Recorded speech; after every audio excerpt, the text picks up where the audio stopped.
This is Tony from Great Lake Swimmers, and you're watching HDtracks Master Musicians. Our new album is called The Waves, The Wake, and it's our 7th album. We've been around for about 15 years, and for this one we decided to take a very sort of minimalist, sort of scaled back approach. So we took stuff away rather than adding stuff in a lot of cases, and instead of having a regular backing band, we called upon the Toronto music community to sort of be the backing band, so to speak. We also acoustic recording has been sort of important to us over the years, so we chose a church in London, Ontario, which is just west of Toronto, to record it in for the acoustics and the audio sonics.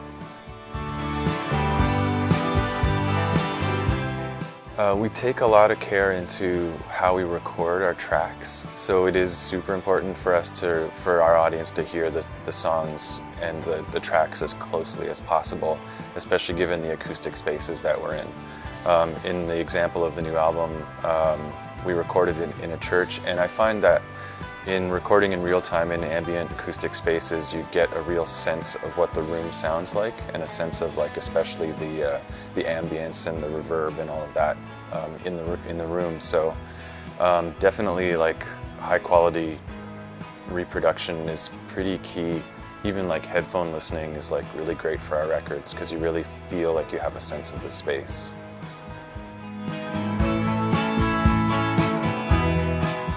The last couple of records that we've done, we've had a sort of a regular sort of band, a regular touring band, almost like a kind of like a, it's Great Lake Swimmers is more or less a like a singer-songwriter vehicle. So it's, you know, there's kind of a backing band that supports the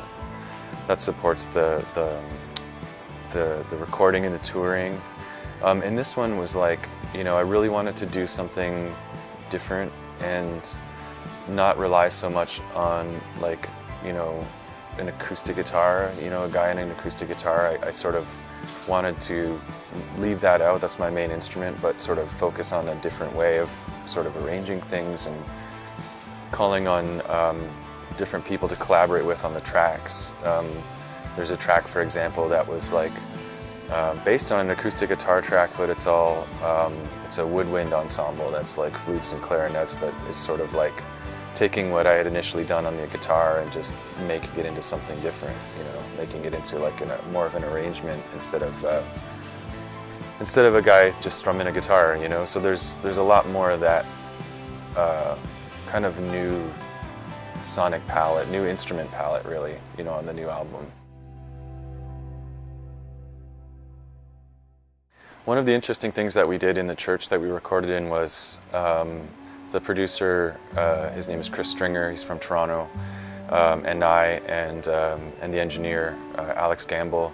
We decided to, before we left the church, knowing that we were going to have to do some more overdubs down the road, we took an impulse response of the church itself, which is basically sending a frequency into the space and recording that and making a map of the actual space and how it sounded. And it was really uncanny when we got back into the studio and started doing a few extra overdubs for the album, even vocal tracks that weren't sung in the church, how close we could get to like what it sounded like in there. It was a kind of like we built our own effect, kind of like specific for the album. So the church, which is called Bishop Cronin Memorial, really has its signature all over the record, and we were able to kind of use that effect to match what we did in the church. So that was a really big conscious part of what we did on the recording. The mastering engineer was Phil Dimitro, who works out of Lacquer Channel in Toronto. I wasn't as much a part of that one, but I was pretty involved in the mix and you know, keeping those acoustics intact was a big part of that. The new record is familiar in a way, but it's also really different in a way. So I think, you know, people that know our music will get it. And there's a sort of a thematic thread too as well that I think people will pick up on, but it's also something that's unfamiliar at the same time, and it's also different, and I think it's new territory for the band and for the music. So, you know, it's a lot more atmospheric, I think, and I hope that people dig that.